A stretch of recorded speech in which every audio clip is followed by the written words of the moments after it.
So when you're creating a project in Photoshop, here you're going to have resolution, and most likely it's going to be 72 for you. So what's actually resolution? Resolution is basically pixels per inch. So right now we have 72 pixels per inch, and that means if our project size is 1000 by 1000, for example, and we exported our image as 1000 by 1000, then the quality is going to be fine.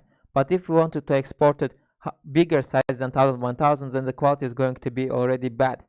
That's why I advise you always to do resolution 300. That means that we can export our project 4 times bigger and the quality is still going to be good, because right now instead of 72 pixels per inch, they're going to be 300 pixels per inch. That means you can export your project much bigger, in much bigger size than the original size that we put here. So right now when we have resolution 300, and even if we export our project as 4000, the quality is still going to be perfect.